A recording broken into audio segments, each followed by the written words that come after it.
बिस्मिल्लाहिर्रहमानिर्रहीम। अस्सलाम वालेकुम नाज़रीन, मैं हूं साकिब बशीर। वफाकी हुकूमत ने आखिरकार सुप्रीम कोर्ट ऑफ पाकिस्तान में इमरान खान उनको शिफा इंटरनेशनल हॉस्पिटल में मुंतकिल करने के मामले के खिलाफ नज़रसानी की दरख्वास्त जो है वो दायर कर दी है।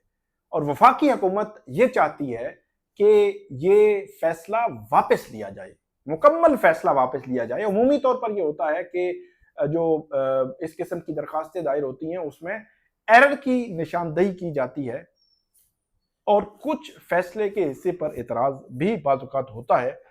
लेकिन अब की बार हुकूमत ये कह रही है कि कल यानी कि 18 अगस्त को इमरान खान साहब को रिलीफ देने का जो फैसला किया है सुप्रीम कोर्ट ऑफ पाकिस्तान ने, ये फैसला वापस लिया जाए। तो इस पर बात करेंगे कि 6 कौन से नुकात हैं जिन पर जो वफाकी हुकूमत ने नज़रसानी की दरख्वास्त दायर की है और उनमें कौन से बचगाना किस्म के एतराज़ात हैं, उस पर हम बात करते हैं कि ये और फिर जो नज़रसानी दायर हुई है तो अब ये मामला कैसे आगे चलेगा, कब तक ये फिक्स हो सकता है और क्या इमरान खान साहब को 48 घंटे का टाइम जो है रिटर्न ऑर्डर पे अगर हम रखें तो कल 3-4 बजे रिटर्न ऑर्डर जारी हुआ था, तो आज 24 घंटे हो गए और कल तक 48 घंटे हो जाएंगे। तो रिटर्न ऑर्डर जो सुप्रीम कोर्ट का है उस पर अमल दरामद कैसे हो सकेगा और क्या इमरान खान साहब को ये वफाकी हुकूमत की दायरी करने के बावजूद शिफा इंटरनेशनल हॉस्पिटल में मुंतकिल किया जा सकेगा, और क्या अगर ना किया गया कि क्या तो पीटीआई भी इधर सुप्रीम कोर्ट में दरखास्त जो दायर करेगी। तो इस पर जो तफसील के साथ बात करते हैं। सबसे पहले तो चीफ इलेक्शन कमिश्नर उनकी जानिब से ये जो नज़रसानी की दरख्वास्त है 18 अगस्त के सुप्रीम कोर्ट के फैसले पर वो दायर की गई है, और इसमें एक तो इमरान खान साहब का हवाला दिया गया है कि वो 5 अगस्त 2023 को इमरान खान साहब को डिस्ट्रिक्ट इलेक्शन कमिश्नर के केस में उनको सजा हुई थी, उनकी गिरफ्तारी भी इसी केस में हुई थी और वही मामला जो है वो आगे चलता आ रहा है। इस पर जो दरखास्त मेडिकल ग्राउंड पर डॉक्टर उज़्मा ने और इमरान खान साहब की जानिब से भी दायर हुई थी, वो 12 मार्च को इस्लामाबाद हाई कोर्ट में हुई थी। अच्छा, ये बड़ा एक तकनीकी सा मामला है। लोग समझ रहे हैं जी कल केस आया और कल लग गया और कल फिक्स हो गया और कल ऑर्डर हो गया, और ऐसा नहीं हुआ। ये मामला जनवरी से शुरू हुआ था। जनवरी में जो इमरान खान साहब को पिम्स लाया गया था, छुपाया गया था, फिर जाहिर किया गया, फिर जो पीटीआई है, इमरान खान साहब की फैमिली है, वो अडियाला जेल, सुप्रीम कोर्ट और हाई कोर्ट के बाहर धरने देती रही है। वो मुतालबा करती रही, वफाकी हुकूमत से मुतालबा करती रही। पार्लियामेंट के फोरम पर ये इस बात को उठाया गया था कि इमरान खान साहब को मेडिकल ट्रीटमेंट दिया जाए। फिर सुप्रीम कोर्ट ने फ्रेंड ऑफ कोर्ट बनाया था सलमान सफदर साहब को, वो गए थे। आंख का पता चला था कि 85% आंख मुतासर हो चुकी है, और उसके बाद ये मामला चल ये जो सूरत हाल है ये जो है वो आगे बढ़ रही थी। तो ये फरवरी में ये मामला हो गया था, डिस्पोज ऑफ कर दिया था, उस वक्त मामला निपटा दिया था या अफरीदी साहब ने। लेकिन मार्च में एक इस्लामाबाद हाई कोर्ट में दरखास्त दायर हुई थी, जस्टिस खादम हुसैन सुमरो और जस्टिस जो अरबाब अहमद था, उन्होंने सुना था और उस फैसला उन्होंने चीफ कमिश्नर को भेज दिया था, और चीफ कमिश्नर ने पता नहीं क्या किया क्या नहीं किया। भारत डॉक्टर उस्मा सुप्रीम कोर्ट में आया, यानी कि ये मामला बहुत पुराना है। 12 मार्च को इस्लामाबाद हाई कोर्ट ने फैसला किया, उसके खिलाफ ये हाई कोर्ट सुप्रीम कोर्ट आए, अप्रैल में दायरी हुई, मई में कोई इतराजात लगे, फिर जून आ गया, फिर इतराजात दूर करते रहे, वकालतनामे नहीं मिल रहे थे, फिर जुलाई आ गया। जुलाई में फिर जो केस लगा तो उसमें ये कहा गया कि आप वकालतनामा जमा करवा दें।